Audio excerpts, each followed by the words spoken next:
Have you ever wondered why you're doing everything right? You're working out, you're eating healthy, you're hitting your steps, but the scale will not budge. For a lot of people, the hidden culprit isn't necessarily the things you're eating, but it is the alcohol that you're drinking. That harmless glass of wine on a Friday night, the cocktail you have on a Saturday date night might be the very thing holding you back from the body you've been working so hard for. Can alcohol and weight loss and being fit go together? That's the million-dollar question. And if you're here, it's probably because you've tried to lose weight before, but alcohol or the things that come with alcohol are the one thing you're not sure you can give up. And let me be real with you, alcohol was a battle for me.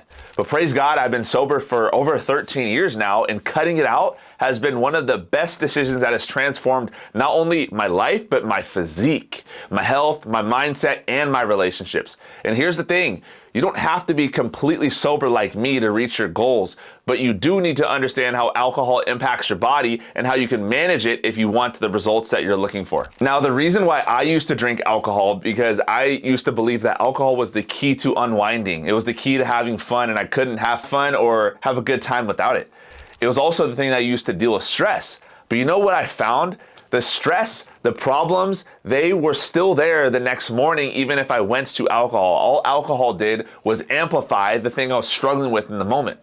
Alcohol never really solved my problems the way I thought it would. It actually just numbed me temporarily and left me with more regret than I had before I drank alcohol. That's why I can confidently say now that you do not need alcohol to enjoy your favorite things in life. And honestly, in my opinion, life is better without it. Now, when it comes to weight loss or transforming your body, you could feel like right now you're doing everything right. Like you're meal prepping, you're tracking your food, you're crushing workouts, you're doing your cardio, you're hitting your steps, you're taking all the right supplements, but still, Monday to Friday is locked in, Saturday and Sunday is completely off track because of the alcohol. Alcohol might be the hidden anchor weighing you down, keeping you from your dream body and your dream life. What most people do is they underestimate how much damage that alcohol can actually do on your body. So even if you do want to fit alcohol into your fitness goals and your weight loss goals, you have to understand how to do it in the right way, because if you don't, it will massively impact your ability to drop body fat and change your physique. Now let's talk about numbers. A margarita, that's typically around 300 to 500 calories in one glass. One shot, that's typically around 100 calories. But the real problem, in my opinion, when it comes to alcohol, isn't necessarily the drinks that you order or the things you get. It's the stuff that you eat or drink around the alcohol. I've never heard of someone going to a bar or going to a restaurant, ordering a couple of cocktails or a couple of margaritas, and they eat chicken and rice, or they have a salad. No. When you go to a bar, when you go to these places, you're ordering hot wings, you're ordering pizza, you're having fries, you're having bread, you're having the dessert, all of the things. And so for most people, what happens is it's not necessarily the direct alcohol that ruins your progress or slows you down, but it's actually the indirect calories and the indirect things that you have with the alcohol.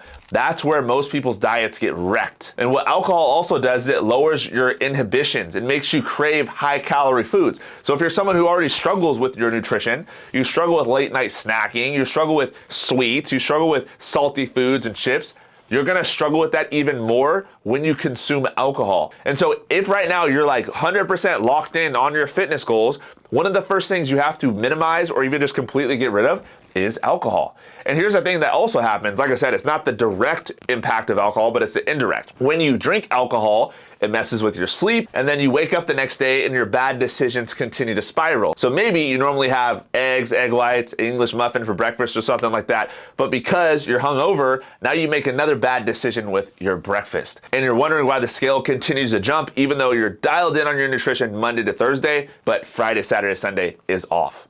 Now, another thing that alcohol is going to impact is sleep. Now, here's what's crazy. If you have one drink, you might fall asleep faster, but the quality of your sleep drops.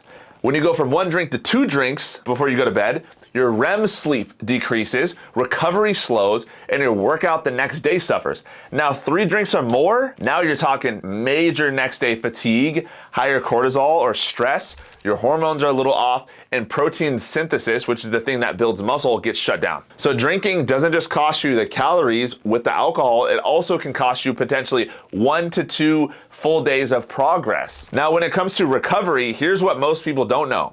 When you drink, your body puts fat burning on pause. So it's almost like you're slamming the brakes on your metabolism. Your body says, forget burning fat, I need to process this alcohol first. So your fat burning process just completely halts because your body's trying to process this, frankly, toxin that is in your body. On top of that, alcohol can dehydrate you, which also makes recovery harder. And it literally blocks your body from building muscles. So studies show that alcohol can reduce muscle protein synthesis, which is the process of you building muscle, by up to 37%. So if you're trying to lose fat and build muscle, alcohol can be fighting against you. Now, even though alcohol can impact your physique, it can impact weight loss, does that mean you need to completely give it up? Not necessarily. But what it does mean is if you do decide to drink, you gotta be smart about it. You can't just be throwing multiple drinks back expecting to see the same results if you weren't. Think of alcohol as something that will always come with a cost. And you get to decide what that cost is. And sometimes, for some people, it's worth it. Sometimes you want to celebrate, and so you're going to have a drink or two, and that's okay. But I think what's important is planning around these occasions. So let's say you're someone who's like, but Trent, alcohol is a part of my lifestyle. Like I love having a drink when I go out to date night, or I love having a glass of wine. Not a problem. Let's talk about how you can actually do that in a way that doesn't ruin your fat loss goals. The first thing you have to do is set a drink limit for yourself. So don't just tell yourself, I'm gonna drink less. That's not a good goal. Set a drink limit for the week, whether that's 2 drinks a week or 2 drinks a month or 3 drinks a week, whatever it is, I don't care. But you need to set a goal to hold yourself accountable to. Telling yourself you're gonna drink less doesn't work. It's the same thing of saying, oh, I want to get in shape or I want to lose weight. What does that even mean? Versus someone who's like, I want to drop 5% body fat in the next 2 months. That's a completely different goal. So set a drink limit for yourself on a regular basis. Don't just wing it. Decide beforehand how many drinks you will have and you stick to it. The second thing you do is you have to be very mindful of food. So like I mentioned before, the indirect calories will crush your progress faster than the actual alcohol itself. And so if you do decide to go out on a Friday night or Saturday night and indulge yourself in a couple of drinks, make sure you're aware, what does this restaurant have to offer in terms of meals? What am I gonna eat before I get there? So you don't wanna make a food decision when you are under the influence of alcohol. Make the decision around food before you drink the alcohol. So I know when I go to this restaurant, I'm gonna get, the chicken salad or whatever. That way, when you start drinking, you're not gonna make a bad decision around food that you'll regret later. The third thing is choose smarter drinks. So they got all these amazing seltzers out that are lower calories, light beers, wine, gin and tonic. These are all lower calorie options. So going for like high calorie, high sugar margaritas will crush your fat loss goals because those are gonna throw off your calorie goals for the day. So if you ever do decide to drink, make sure it is a lower calorie option. There are plenty out there now. So going with those low calorie options will make a big difference between choosing a ton of high calorie margaritas. The fourth thing is cut it early. So set a goal of stop drinking at least 3 hours before bed to protect your sleep. So all of those negative side effects I talked about with sleep, of impacting your REM sleep, impacting muscle protein synthesis, impacting the quality of sleep, all of those things will be minimized if you can cut alcohol at least 3 hours before you go to bed. The thing with sleep is a lot of people think, oh, when I drink, I'm able to sleep better, but you actually don't. Drinking, even if it's just one simple glass of wine, is not gonna help you sleep better. It helps you fall asleep, but it doesn't help you stay in a deep sleep. So there's a difference between falling asleep and staying asleep, staying in deep sleep. So with alcohol, a lot of people will drink a glass of wine before they go to bed. Yes, it helps you fall asleep, but you're not getting the same type of quality sleep you would if you weren't to have that glass of wine. The fifth thing, and I think this one is probably the most important one to be real, is to audit your circle. So if your social life revolves around heavy drinking, it may be time to rethink who you're around. So if all you do is you spend time and you hang out with people who just want to drink alcohol and throw multiple drinks back on the weekend, and you're in that environment, yeah, it's going to be really hard for you to cut alcohol.